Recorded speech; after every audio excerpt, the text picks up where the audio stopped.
사랑과 평하다 제1권 제4장 헬기 상공 훈련에서 구사일생으로 살아난 기적. 아, 죽음이 피해간다. 아무튼 훈련은 시작되었다. 나는 몸이 굳어서 도대체 먼저 내려갈 수가 없어서 맨 마지막에 줄을 타기로 했다. 나뿐만 아니라 모두 놀라 몸이 굳었는지 서로 먼저 내려가지 않으려고 옥신각신했다. 먼저 내려가는 사람이나 나중에 내려가는 사람이나 위험하고 무섭기는 마찬가지였다. 나는 맨 마지막에 굳어있는 마음과 굳은 손으로 생명줄을 잡듯이 줄사다리를 부둥켜 잡고 몸을 바짝 움츠리고 한 칸 한 칸 내려갔다. 헬기가 나니 태풍에 흔들리듯 줄사다리는 앞뒤로 마구 흔들렸다. 현기증이 나서 눈앞이 캄캄해졌다. 나는 하나님을 찾고 부르면서 눈을 꼭 감았다 떴다 하며 몸부림치는 훈련을 마쳤다. 드디어 헬리콥터는 땅에 내려와 앉았다. 그제야 나는 이제 살았구나 하고 두 다리를 쭉 뻗고 다음 병사들의 훈련이 끝날 때까지 그 땡볕에 누워 생각했다. 아, 오늘 내가 적한테 안 죽으려고 훈련받다가 정말 죽다 살아났구나. 어떻게 내가 살았나? 누가 나를 붙잡아 주었나? 누가 나를 살려주었나? 상공의 사망이 나를 삼켰다가 토해낸 날이다. 나를 사랑하신 하나님은 죽음의 목전에서 생명의 은혜를 베푸셨도다. 이 은혜 갚기 위해 지구촌에서 사는 날까지 이 생명 가지고 일편단심 충성을 다하며 그의 몸이 되어 오직 하나님과 주님만 사랑하며 살리라.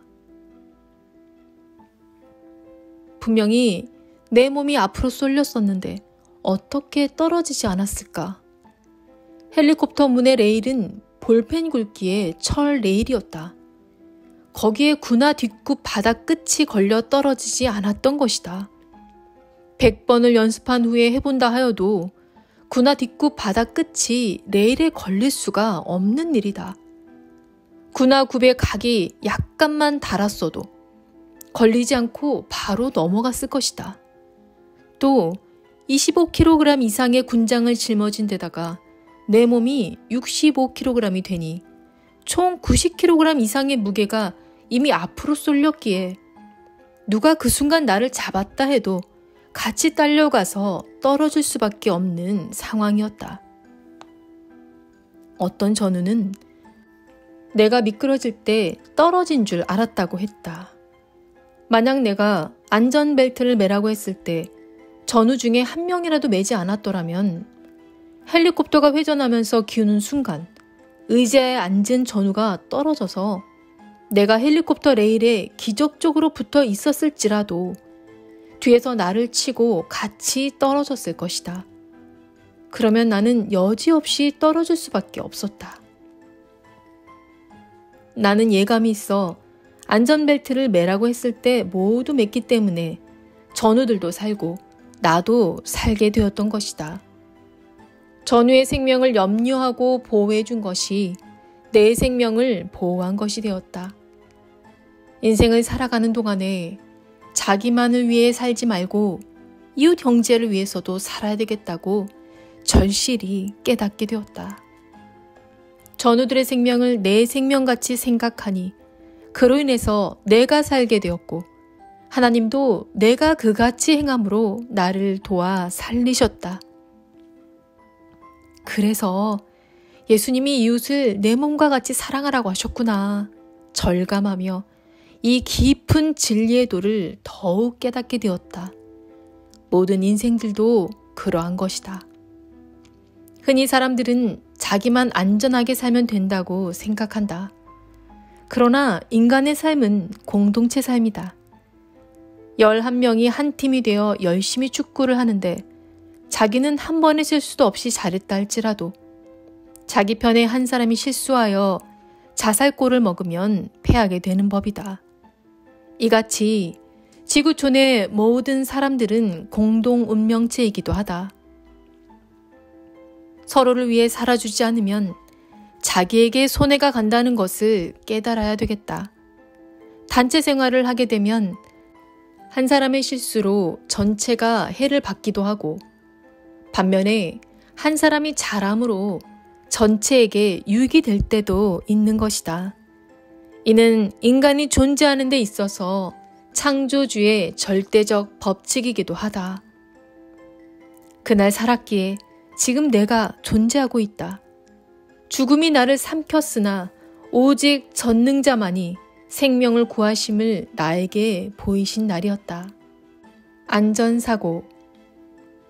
인생을 살아가면서 미처 순간 생각하지 못함으로 사고를 당하는 일이 너무나 많고, 양보하다 억울하게 순간 희생하며 생명을 잃는 일도 있다. 또 사람이 사고 당한 것을 보면 안전사고가 대부분이다. 안전사고는 대개 부주의에서 일어난다.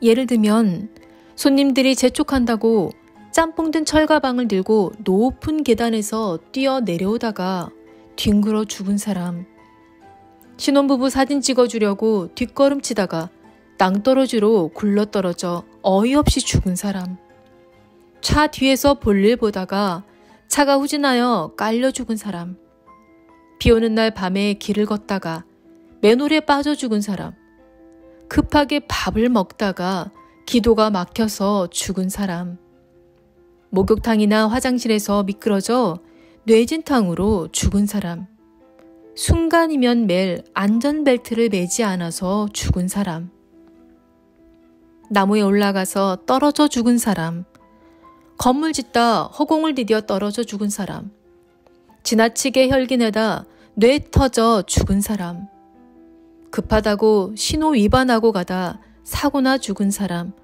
각종 의료사고로 죽은 사람 등 너무 많다. 한국만 해도 1년에 순간의 교통사고로 약 5,000명이 죽고, 술을 먹어서 사고당하거나 자살하거나 병에 걸려서 죽는 자가 17,000명 이상이 된다고 통계가 나오니 모두 안전과 건강의 주의를 안 해서 수한전에 억울하게 죽은 것이다.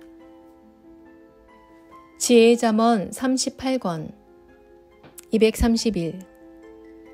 시대사명자도 조건을 세워야 하고 따르는 자들 중에 표상자도 조건을 세워야 된다. 그때부터 하나님의 뜻을 펼쳐나가게 된다. 232.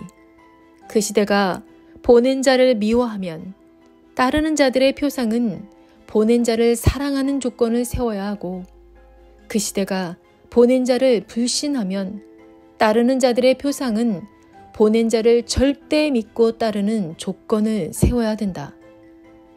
섭리사에서도 보낸 자 앞에 이와 같은 조건을 세운 자가 나왔기에 성자가 보낸 자와 함께 하나님의 뜻을 펼치며 악편을 다스리고 주관하게 되었다. 233. 고기를 잡으려면 그물을 만드는 조건과 물에 들어가는 조건을 세워야 된다. 그래야 고기를 잡는다. 234. 너는 무슨 조건을 세우고 있느냐? 235. 기도하면서 성작게 물어서 알고 자기 행위를 보고 알아라. 236. 요셉과 11 형제들은 한 형제였다. 이들은 아버지는 같으나 배가 달라서 요셉은 형들에게 그리도 미움을 받았다. 고로 하나님은 11 형제들과 요셉을 쪼개내어 요셉을 그들의 미움에서 벗어나게 하셨다. 요셉은 이집트의 종으로 팔려가서 또 누명을 써 옥에 갇혔지만 거기서 하나님은 또 선과 악을 쪼개어 결국 요셉을 향한 하나님의 뜻을 이루셨다. 237. 종교에서도 구역사는 새역사를 그리도 미워한다.